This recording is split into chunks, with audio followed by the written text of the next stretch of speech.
Wir schützen die Bauern, wir schützen die Bienen. Wer heute den Parteivertretern zugehört hat nach der Sondierung zum Thema Landwirtschaft, der hat gemerkt, die große Liebe ist das noch nicht. Am Abend wurde dann weiter gestritten beim Thema Verkehr, Verbrennungsmotoren und Pkw-Maut. Da ist man dann ohne ein gemeinsames Papier auseinandergegangen. Fast 2 Wochen ringen CDU, CSU, FDP und Grüne schon miteinander. Und bis Weihnachten soll eine Regierung stehen. Ob das klappt? Rauer Ton, gereizte Stimmung, der schwierige Weg nach Jamaika. Das ist unser Thema heute. Ich begrüße Sie ganz herzlich zur Phoenix-Runde und darf Ihnen meine Gäste vorstellen. Professor Ursula Münch ist bei uns, Politikwissenschaftlerin und Direktorin der Akademie für politische Bildung Tutzing. Und das liegt im schönen Bayern. CSU-Land könnte man auch sagen. Peter Zudeik, Kolumnist und Satiriker, schaut jede Woche zu unserem Vergnügen auf die Höhepunkte der Politik, zu hören auf verschiedenen ARD-Radiokanälen. Herzlich willkommen. Ich begrüße Gordon Repinski. Er ist Leiter des Hauptstadtbüros von Redaktionsnetzwerk Deutschland. Dazu gehören mehr als 30 Tageszeitungen im ganzen Land, von den Kieler Nachrichten bis zur Leipziger Volkszeitung. Und zuvor war er unter anderem Korrespondent des Spiegel in Washington.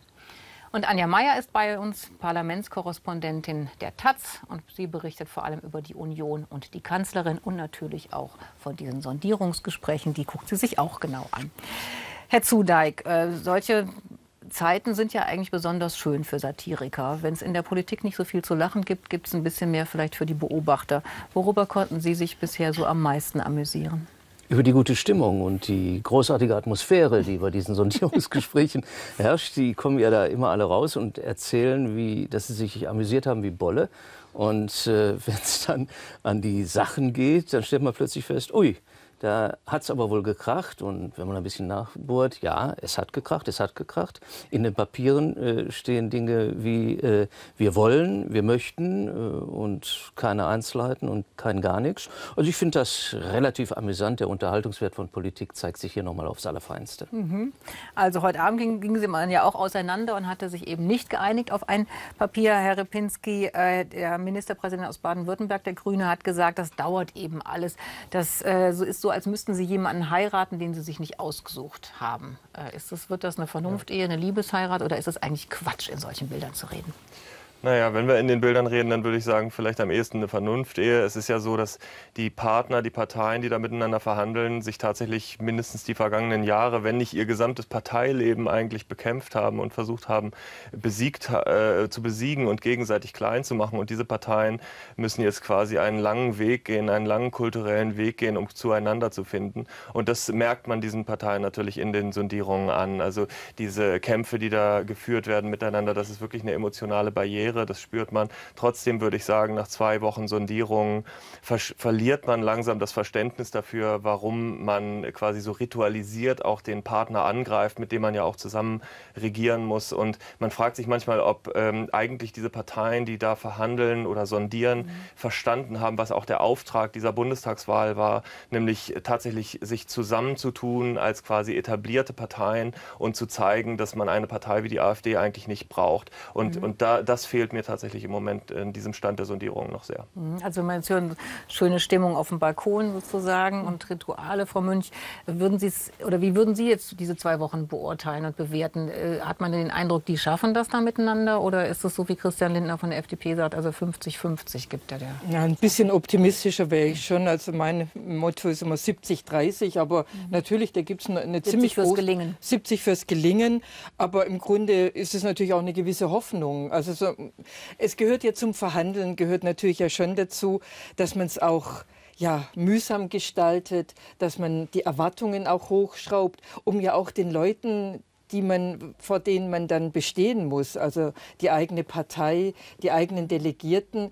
Man kann natürlich leichter mit was nach Hause kommen und sagen, man hat es gerade noch mal geschafft, wenn man vorher die Erwartungen hochgesetzt hat. Also ich denke mir schon, dass das in einer gewissen Weise dazugehört, dass man da nicht nach 3 Tagen schon mit den großen Erfolgsmeldungen kommen kann. Aber natürlich, jetzt sind schon 2 Wochen um, so viel Zeit ist nicht mehr. Die CSU, Seehofer will Mitte November bereits mit der der Landesgruppe schon erste Ergebnisse der Sondierungsgespräche oder im Grunde die Ergebnisse vorstellen. Also viel Zeit ist nicht mehr. Ja, also Sie müssen sich eigentlich jetzt mal abwenden von diesen Ritualen und den schönen Stimmungsbildern. Frau Mayer, was würden Sie, fehlt Ihnen da so der Ernst? Oder ist das nur auch eben nach außen hin so getragen und da wird wirklich ernsthaft verhandelt oder sondiert? Ist es ja jetzt erstmal. Ja, es ist ja eigentlich, im Grunde sind es als Sondierung verkappte Koalitionsverhandlungen, denen wir hier gerade beiwohnen. Ich finde, ja, es gab am Anfang, hatte ich immer dieses Gefühl, dass wir folgen hier so einem Dreiaktmuster. Ja? Also im Moment sind wir mitten im zweiten Akt. Es wird gerungen, so wie Frau Professor Münch sagt, die Kombattanten müssen was nach Hause bringen.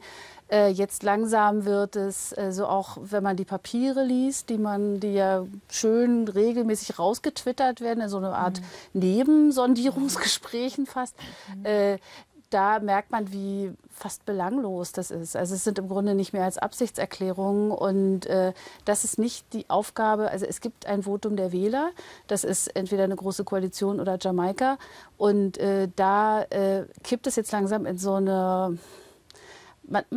Parteien sind nicht dazu da, das Publikum zu amüsieren, aber es geht schon ein bisschen darum, dass man die Ernsthaftigkeit und vielleicht auch so einen Projektgedanken dahinter spürt, den sehe ich im Moment nicht. Aber ich glaube, wir dürfen einen Fehler nicht machen. Es wird ja jetzt schon hier ständig Verhandlungen. Nein, es sind Sondierungen. Und, das heißt Sondierungen.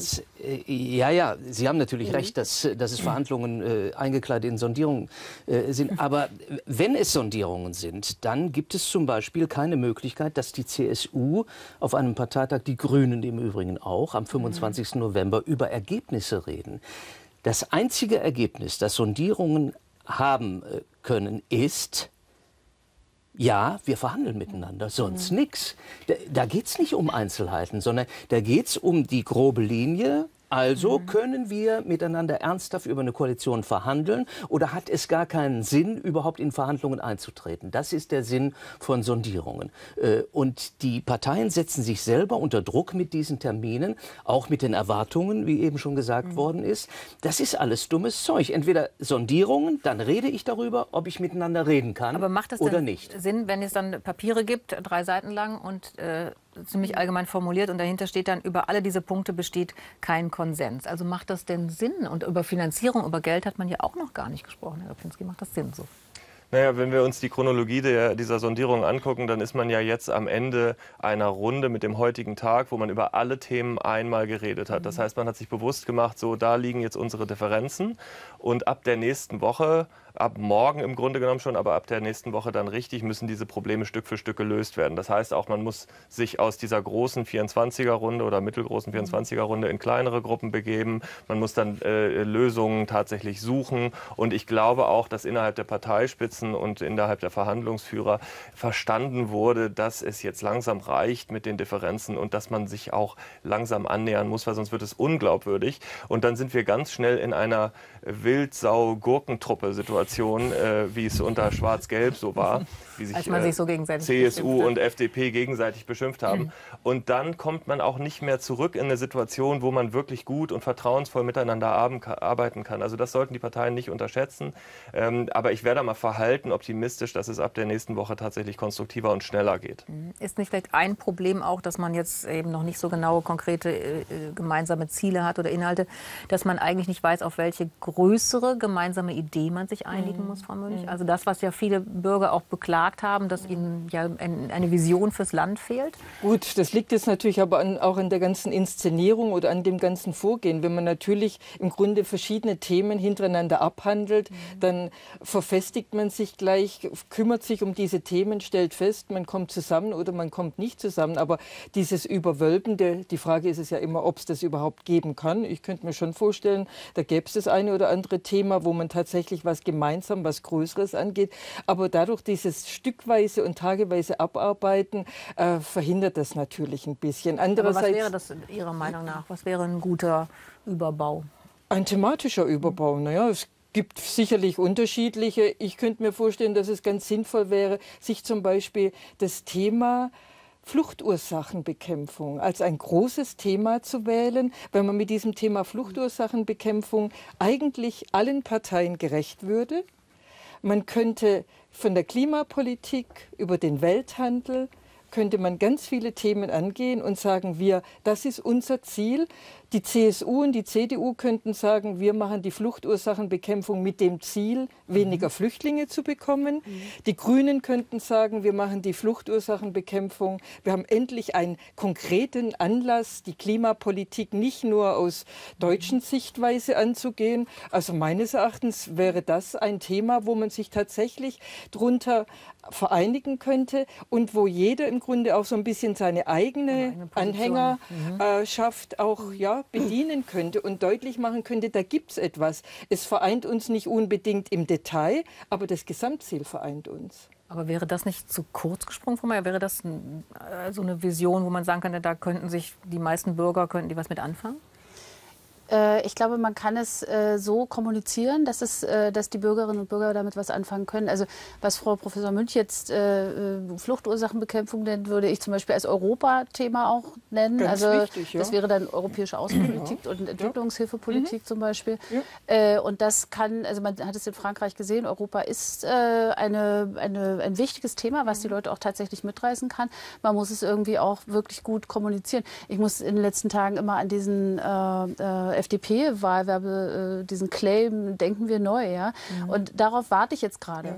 Also die FDP das neu gedacht wird. Aber also ich will jetzt gar nicht die Schuld oder die Verantwortung nur bei den Liberalen abladen, aber es ist tatsächlich so, die gehen auf die Zinne, sagen, da kommen wir jetzt nicht mehr runter, solange ihr nicht sagt, ihr macht genau das, was wir wollen.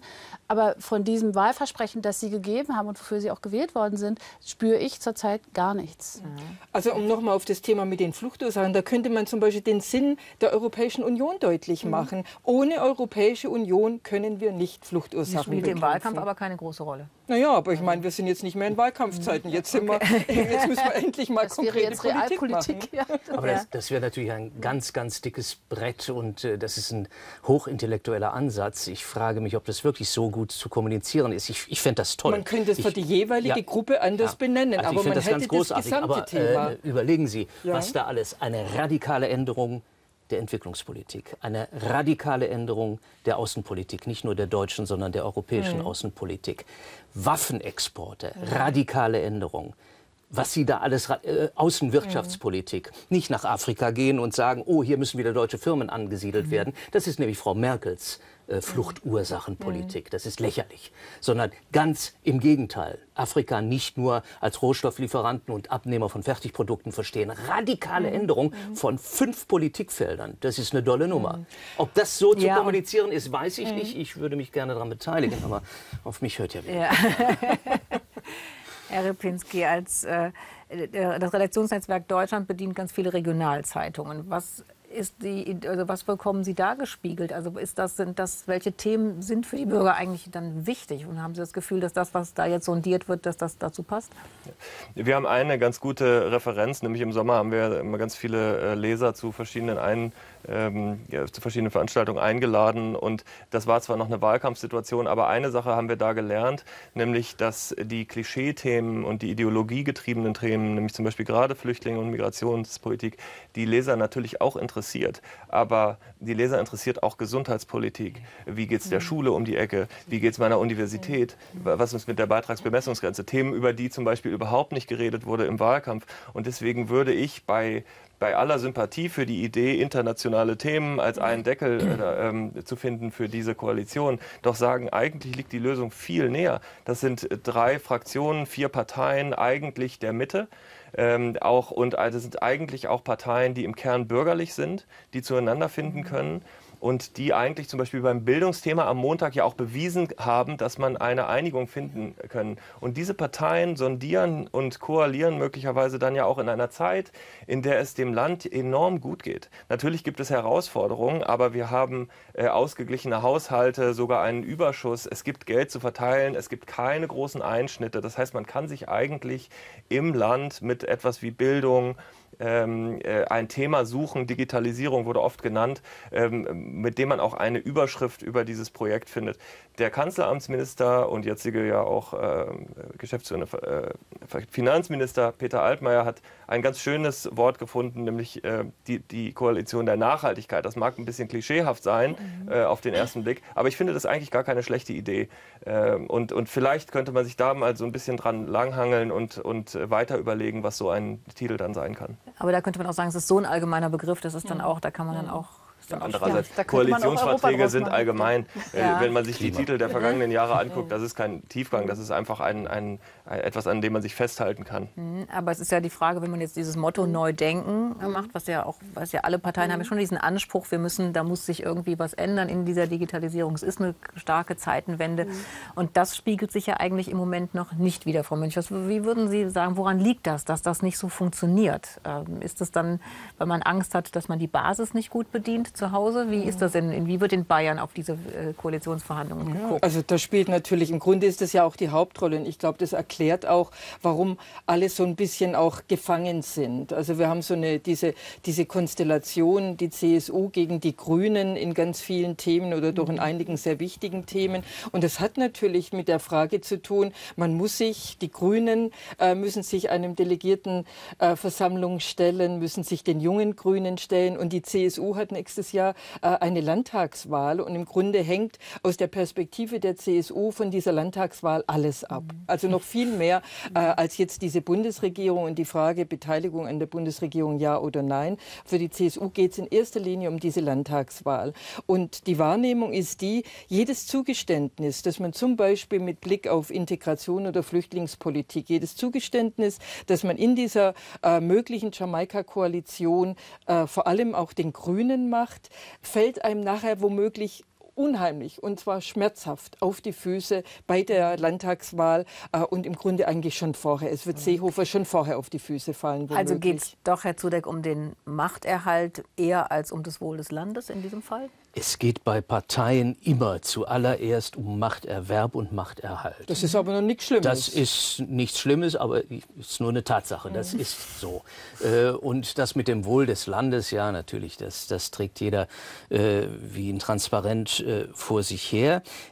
Ich denke aber, die sind nun nicht alle so dumm, dass sie nicht begriffen haben, was eigentlich los ist. Wenn sie wirklich ernsthaft daran gehen, etwas so fast Exotisches wie eine Jamaika-Koalition zu machen. Das ist es ja, nicht nur wegen des Begriffs Jamaika. Wenn Sie da wirklich rangehen, dann müssen Sie ja, Visionen muss niemand haben, da gebe ich Helmut Schmidt recht, aber eine Vorstellung davon, wie es mit dem Land weitergeht, dass es uns wirtschaftlich gut geht, ja nur gut, da können wir uns ein bisschen drauf ausruhen, wir können an der schwarzen Null festhalten, was ich für falsch halte, aber man muss ja schon mal eine Vorstellung haben, wie geht es weiter, wie bringe ich das Land voran, zum Beispiel in der Bildung, zum Beispiel bei der Rente.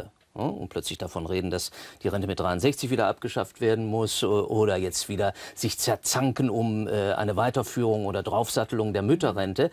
Das ist alles kleines Karo. Die Vorstellung, was will ich machen? Und wenn die FDP sagt, ja, Digitalisierung verändert alles, wann ändert sich die Politik? Du liebe Zeit, die Politik soll nicht der Digitalisierung hinterherhecheln, sondern soll gestalten. Das wäre auch etwas. Wie tue ich das? Wie gestalte ich Digitalisierung? Aber kann das funktionieren, Frau Mayer, wenn mit CSU und Grünen? Oder gibt es da immer dann doch solche Gräben, dass das eigentlich nicht funktioniert? Das sind sozusagen die jeweiligen Lieblingsfeinde. Also die Gräben sind nicht dazu da, um jetzt zugeschüttet zu werden. Davon bin ich fest überzeugt. Also man geht ja nicht in eine Koalition, um dann zu verschmelzen zu einem großen allgemeinen Klumpen, sondern natürlich bleiben die Parteien und Fraktionen sollen erkennbar bleiben, wollen auch erkennbar bleiben, weil in 4 Jahren sind Wiederwahlen. Also insofern, aber natürlich diese Gräben sind tief, aber was ich auch gerade feststelle, also es ist ja gerade so ein bisschen Kreml-Astrologie, man muss ja immer zwischen den Zeilen lesen, es ist alles so konsensual, was da so rausgegeben wird, aber die Grünen werden gerade mächtig in die Ecke gedrückt, und zwar auch von der FDP. Also die sind jetzt gerade so die arme Verwandtschaft, die werden so ein bisschen, das sind so die Indoktrinatoren und so, von denen lassen wir uns gar nichts sagen. So wird es aber, glaube ich, nicht funktionieren. Also jetzt ist irgendwie noch so Muskelspiel, aber man darf das auch nicht überhöhen. Also Horst Seehofer muss natürlich vor seine Partei treten, aber er muss auch regieren. Also er wird regieren, also er ist dazu verurteilt quasi. Und deshalb muss er jetzt langsam mal anfangen, da Brücken zu bauen, wie Sie sagen, Stege. vielleicht erstmal. Aber gerade Seehofer kann doch zum Beispiel vor seine CSU nicht treten, indem er sagt, wir haben darauf bestanden, dass alles so bleibt, wie es ist, und Bayern ist ein schönes Land und die CSU ist eine großartige Partei. Also ganz so einfach läuft es auch nicht. Ja, aber so redet er auf Parteitagen. Exakt, das waren Zitate. Ja, so redet er. Das hat er, glaube ich, begriffen, dass das so auch nicht mehr geht. Die sind doch nicht alle blöd in Bayern, sondern meine Erfahrung ist, dass sehr viele kluge Leute dort wohnen, auch in der CSU. Die haben doch auch begriffen, dass irgendetwas geschehen muss, dass ihnen irgendetwas angeboten werden muss, was inhaltlich einen Fortbestand hat. Und Frau Mayer, es ist ja völlig richtig, in einer solchen Koalition, wenn sie denn zustande kommt, dass die weiter ihr Profil behalten. Das ist ja notwendig. Es wäre ja völlig albern, wenn es nicht so wäre. Und es kann ja sogar fruchtbar sein, dass dann, wenn ein Koalitionsvertrag zustande kommt, dass der nicht wie in großen Koalitionen abgearbeitet wird und alle sind schon nach einem halben Jahr müde davon, sondern dass immer wieder auch Impulse kommen, dass jemand sagt, Moment mal, da müssen wir noch ein bisschen weiter bohren. Beim Klima zum Beispiel. Ja, aber gerade beim Klima war es doch, jetzt ist es noch ein großes Problem. Herr Ripinski, wie stark sehen Sie da die Grünen, dass sie da einfach auch, weil das ihr ureigenes Thema ist, sagen, da können wir nicht weichen. Und wenn man heute die Pressekonferenz gesehen hat, der Generalsekretärin des Bundesgeschäftsführers, wo der CSU-Generalsekretär dann nachher Kellner von den Grünen noch mal so gesagt hat, das ist aber eigentlich Wahlprogramm der Grünen, was Sie gerade da beschrieben haben. Also da hat man doch noch mal gemerkt, dass das eigentlich gar nicht funktionieren kann. Also glauben Sie, dass das geht dabei? Ich glaube, man muss Kompromisse finden auf einer Ebene, auf der man sagt, welches sind die Kompromisse und welche sind die Themen, die wirklich für eine Partei ganz, ganz wichtig sind. Ich glaube, es ist doch klar, dass die Grünen nicht aus diesen Verhandlungen rausgehen können und dann sind die Klimaziele, die man sich gesetzt hat, vor vielen, vielen Jahren obsolet. Ehrlicherweise muss man doch sagen, es ist gesellschaftlicher Konsens, dass wir den Klimawandel bekämpfen müssen und eigentlich hat sich das auch weit über die Grüne Partei hinausgesetzt. Das ist nicht grüne Ideologie, das wissen eigentlich auch innerhalb der konservativen Partei und auch innerhalb der FDP, wissen das die Verhandler, dass das wichtig ist. Die einzige Schwierigkeit, die darin besteht, ist, dass auf einmal dieses Jahr jetzt näher rückt und es bedeutet, dass man schmerzhafte Einschnitte auch machen muss, um dieses Ziel zu erreichen. Aber da würde ich sagen, das ist nicht grüne Ideologie, da sind wir eigentlich einen Schritt weiter in der gesellschaftlichen Debatte. Aber wird es von der CSU so dargestellt?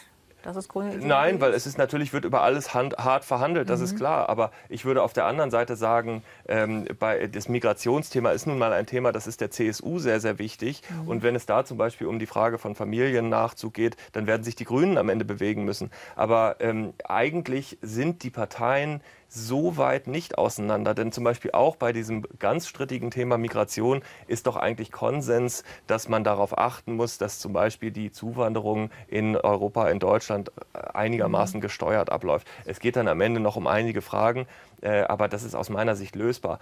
Nochmal vielleicht auf den Punkt, den Anja Mayer gemacht hat zu den Grünen. Das stimmt aus meiner Sicht auch, dass die FDP und die CSU sich natürlich ein Stück weit auf die Grünen eingeschossen haben. Das geht auch deshalb, weil die Grünen die schwierigste Verhandlungsstruktur haben, wenn man so will. Sie haben zwei Spitzenkandidaten, die dort sitzen, bei denen man sich nicht so ganz sicher ist, welche Prokura die beiden eigentlich haben.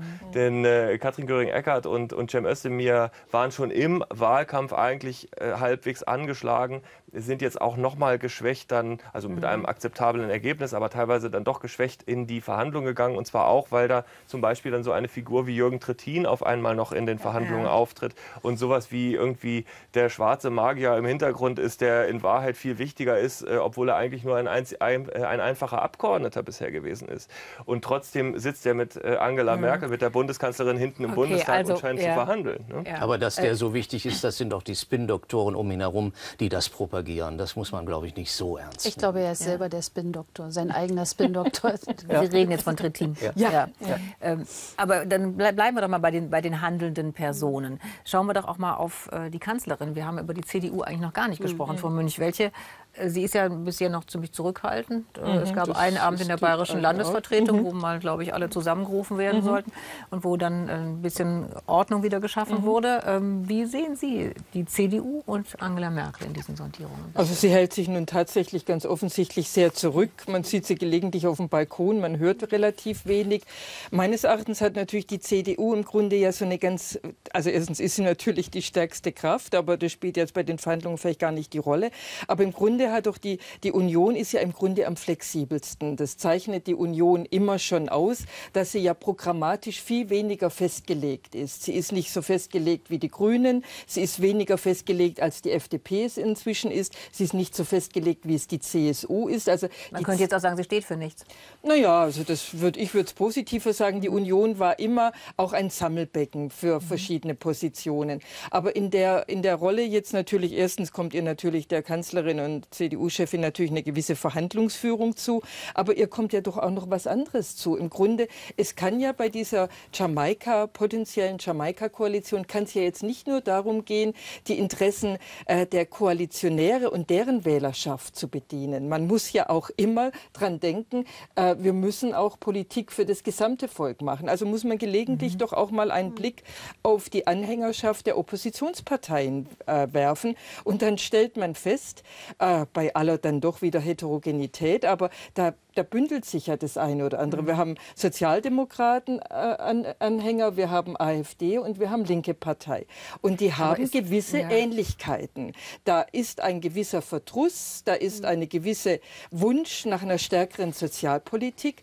Und wenn man, und spätestens beim Bundesrat, muss man diese Position auch wieder bedienen. Also insofern ist meines Erachtens eine Kernfunktion der CDU, nicht nur diese Gespräche zu führen, sondern auch immer an die Opposition und deren Klientel zu denken. Also nach dem Motto, wir lassen die drei Kleinen, sollen sich erstmal ein bisschen behaken und dann kommt die CDU mit den wichtigen Forderungen. Also, das sind nicht jetzt die wichtigeren, aber es sind welche, die man nicht hinten runterfallen lassen kann, weil das würde einem spätestens bei den nächsten Wahlen extrem schaden. Haben Sie den Eindruck, Herr Zudeck, dass das so wahrgenommen wird bei den Bürgern, die jetzt diese 4 Parteien nicht gewählt haben, dass die auch sozusagen was ausmachen miteinander, was für die anderen Bürger auch jetzt im Moment noch nicht. Also wir sind jetzt in einer Phase, wo eigentlich nur wahrgenommen wird, denke ich mal, dass da Leute miteinander streiten, miteinander reden, Spaß miteinander haben oder sich zerkrachen.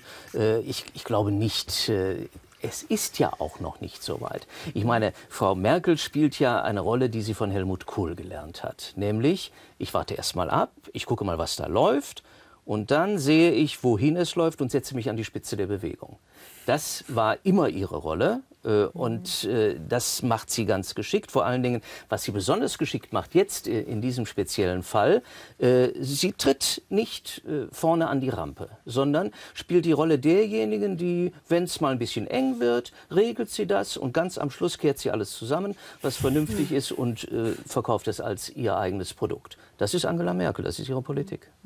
Da würde mich aber wirklich interessieren, wo Sie jetzt verorten. Also ich folge Ihnen dabei, dass Angela Merkel sozusagen immer ihre Partei dahin rückt, wo die Mehrheit ist. Aber wo ist in diesen Sondierungsgesprächen die Mehrheit? Also die gibt es nicht. Ja. Und ich meinte ja auch am Schluss. Sie guckt mal erst, wo ist sie noch, ne? Und setzt sich am Schluss an die Spitze der Bewegung. Ich glaube, das Problem, was Angela Merkel gerade hat oder was auch Horst Seehofer gerade hat, ist zu wissen, ganz genau, jetzt schon zu wissen, CDU und CSU werden federn lassen müssen.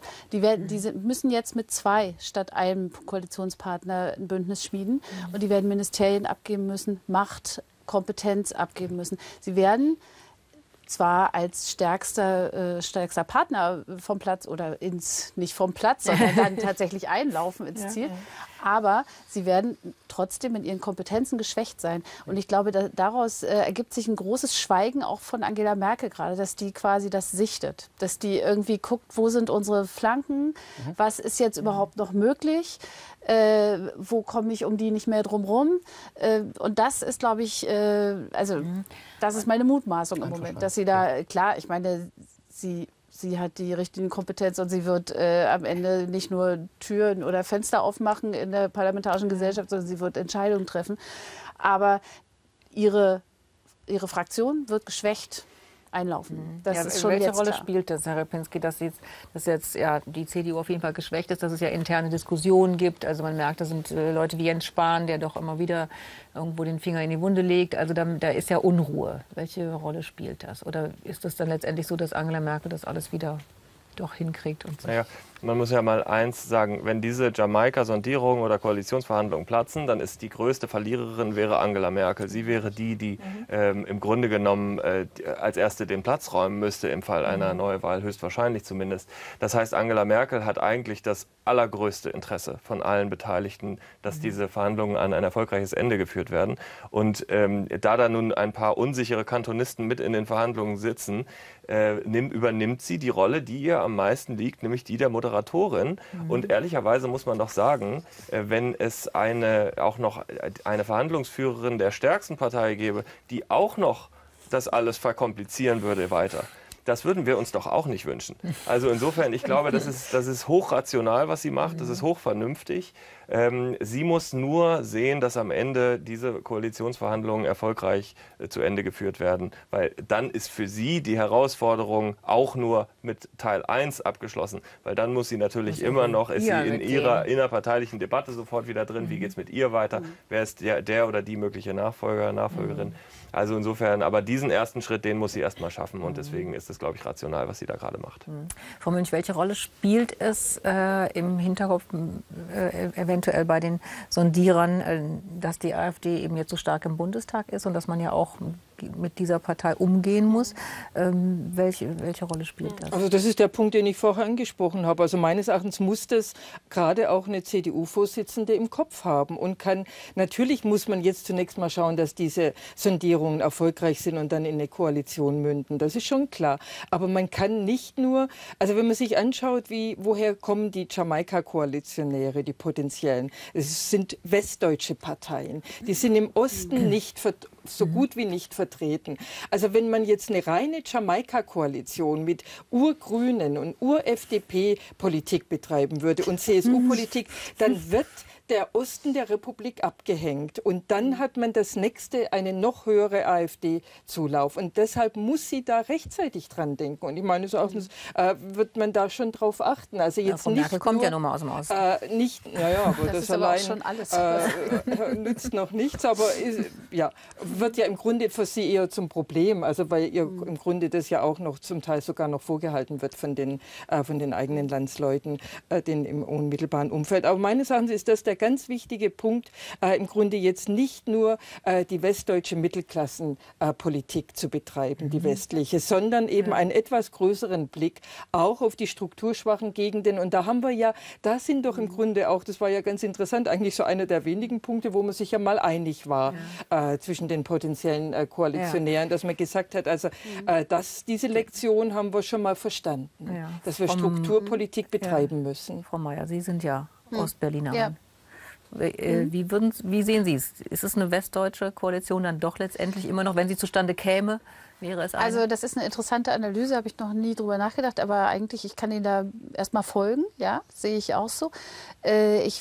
Man merkt auch, also Frau Professor Münch hat total recht damit, das ist ein Riesenthema, was alle Koalitionäre auch antreibt. Also wenn man in diesen Tagen so ein bisschen mal mit Politikern redet, so im Hintergrund, die werden immer munter, wenn es um dieses Thema geht. Ja? Also wie halten wir die AfD klein? Wie sorgen wir zumindest dafür, dass sie nicht weiter wächst?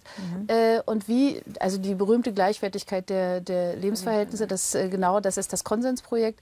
Und da ist es in meinen Augen auch eine Möglichkeit für eine überwölbende Idee dieser Koalition. Nämlich, dass man so sagt, wir haben Bock, was zu verändern, und zwar da, wo ihr lebt. Also das klingt jetzt so ein bisschen, aber das muss man ja irgendwie, die Leute wollen auch angesprochen werden. Föderalismus ist ein Riesenthema. Schule, also alles, was mit Kindern, Bildung, mit schlechter Kita-Politik, mit Verwaltung und so weiter. Das sind Ländersachen, aber nicht neu zu trauen sie sich immer nicht. Das sind aber auch Landeszuständigkeiten. Ja, das kann man immer sagen. Aber den Bürgerinnen und Bürgern, ich habe meinen CDU-Abgeordneten begleitet über den Wahlkampf, der sagt immer, das ist den Leuten Piepe. in Brandenburg, wer dafür zuständig ist. Sie wollen, dass es gelöst wird.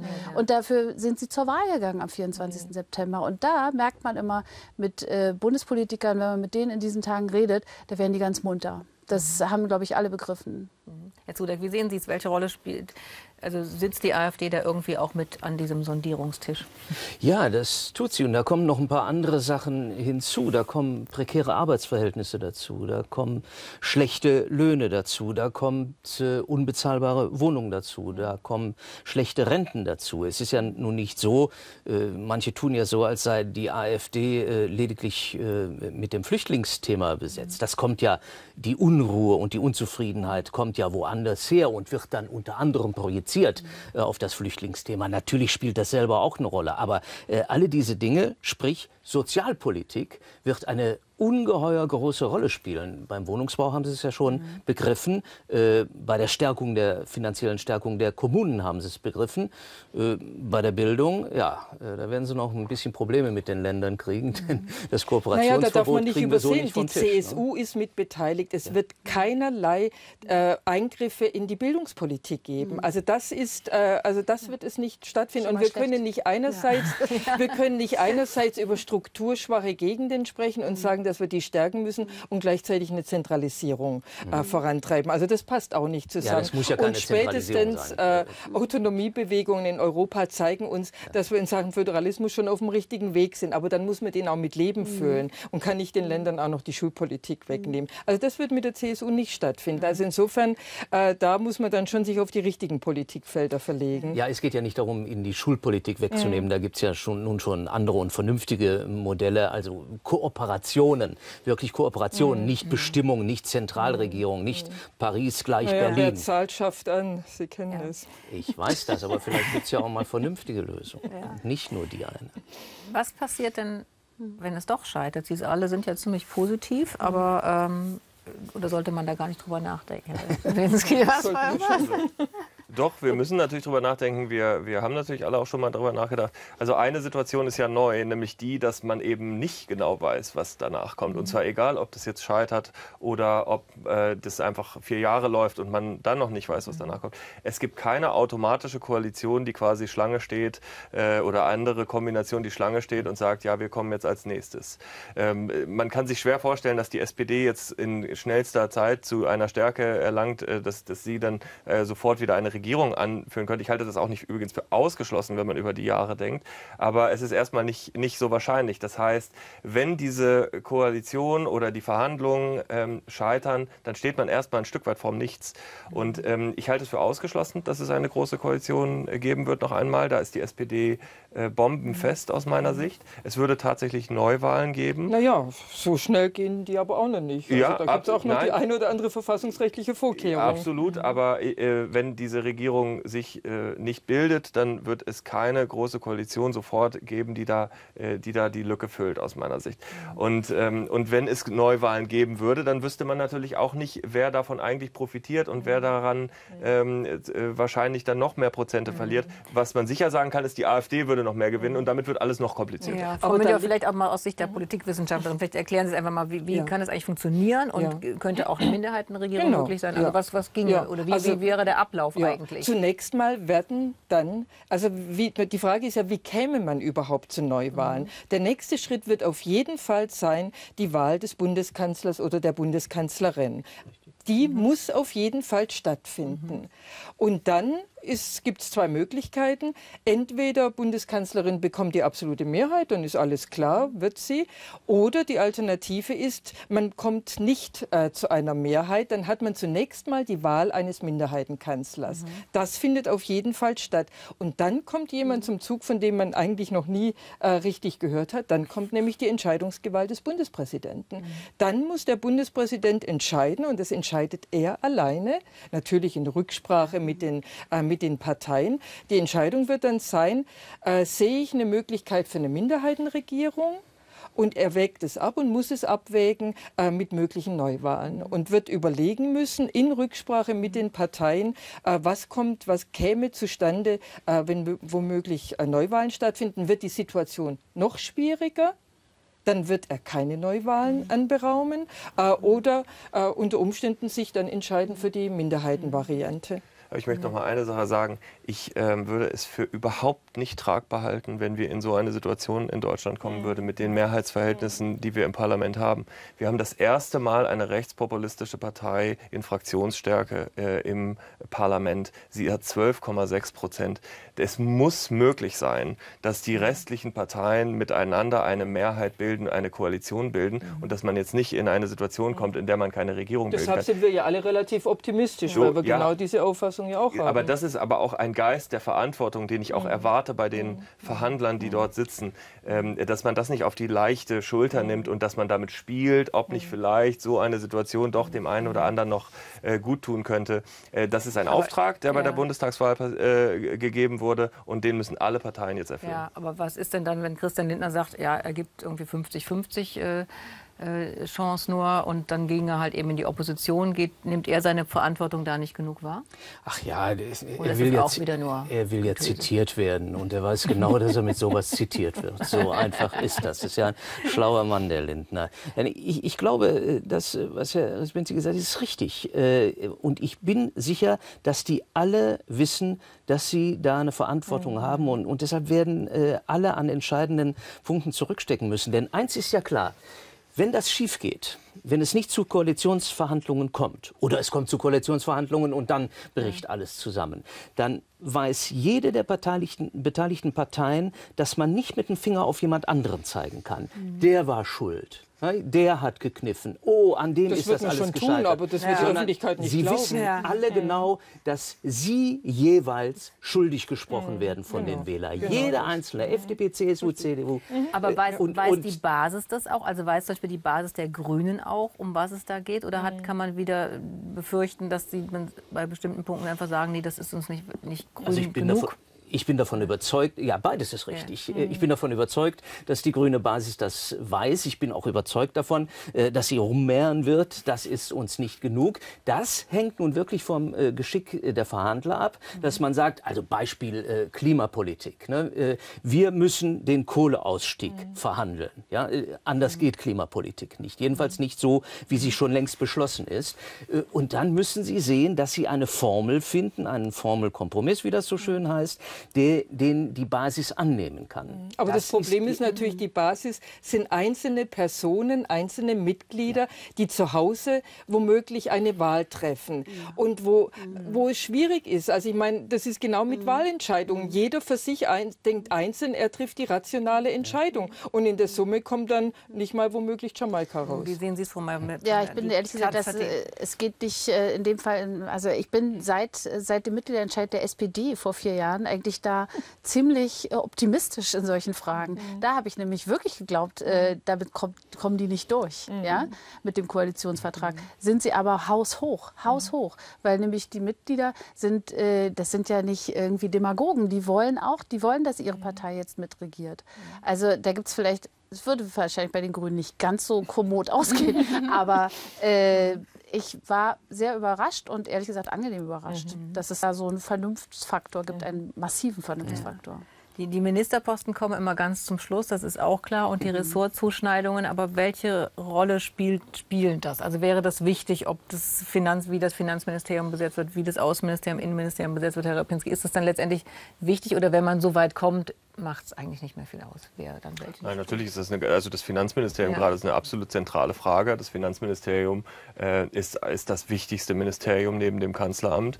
Und wenn das Finanzministerium in dem Zuschnitt, also das heißt auch mit den internationalen Mitspracherechten, also Eurogruppe, Europapolitik, die zentralen Fragen in die Hand der FDP geht, in diesem Zuschnitt, dann ist das eine ganz starke Balance zum Kanzleramt. So, das ist natürlich auch die Angst, die in der Union und besonders in der CDU herrscht. Und deswegen gibt es ja auch die Überlegungen, dieses Ministerium zu verkleinern. So, dann kommt man aber gleich in die nächste Schwierigkeit, nämlich, dass man mit einem schwächeren Verhandlungspartner sozusagen in Europa auftritt. So, also ist das auch wieder schwierig. Und auch gegenüber dem Bundesrat verhandeln muss. Also, das gehört ja noch mit dazu. Genau, also das ist eine ganz zentrale Frage. Ich könnte mir vorstellen, dass es am Ende sogar so sein wird, dass die CDU dieses Ministerium behält. Ich würde aber keine Wetten abgeben in dem Moment. Und zwar, weil es, glaube ich, auch falsch wäre, im Moment auf Ministeriumsverteilung zu wetten. Aber ich könnte es mir vorstellen. Okay. Und die FDP zum Beispiel mit einem sehr starken Wirtschaftsministerium quasi plus Digitalisierung. Dann wären die sehr zufrieden. Okay. Genau. Und wer wird Außenminister, Frau Mayer? Fischer. Kommentar. Okay, aber es ist auf jeden Fall nicht so wichtig wie der Finanzminister. Aber keine Wetten. Ja, keine Wetten. Aber würden Sie denn wetten, dass wir vor Weihnachten eine Regierung haben? Nein. Ah, okay, auch nicht. Also zumindest wird es extrem sportlich. Also das mag schon passieren. Ich halte es ehrlich gesagt für ausgesprochen schwierig. Ist das wegen des Mitgliederentscheids, wegen dieser Frage, wie kommt man innerhalb kurzer Zeit zu einem Mitgliederentscheid? Aber ist es wichtig, dass es wirklich schnell geht, Herr Zudeck, oder ist das dann lieber dann 1 Monat, 2 Monate länger? Wir sind das ja nicht so gewohnt. Also, bei uns gehen die Koalitionsverhandlungen eigentlich immer schnell. Es gibt ja diesen wunderschönen Politikerspruch, dass Gründlichkeit vor Schnelligkeit geht. Ja, das ist schöne Floskel, aber ich denke, das trifft hier zu. Im Übrigen, es gab schon Regierungsbildungen, die 1,5 Jahre gedauert haben. In Haiti hat es mal 5 Monate gedauert. Dann hätten wir an Karneval eine neue Regierung, fände ich ganz schön. Wäre ganz gut. Ne? Kanzler vor allem am Weiberfass noch dazu, Sie als Kölner. Das war die Phoenix-Runde. Vielen Dank Ihnen hier fürs Diskutieren. Und Sie wissen natürlich, dass Sie immer die Ergebnisse von den Sondierungen und später auch Koalitionsverhandlungen, alle Pressekonferenzen, wie immer live bei Phoenix. Morgen geht es ja weiter, da wird wieder sondiert und Sie werden alles bei uns erfahren. Schönen Abend noch bei Phoenix. Tschüss.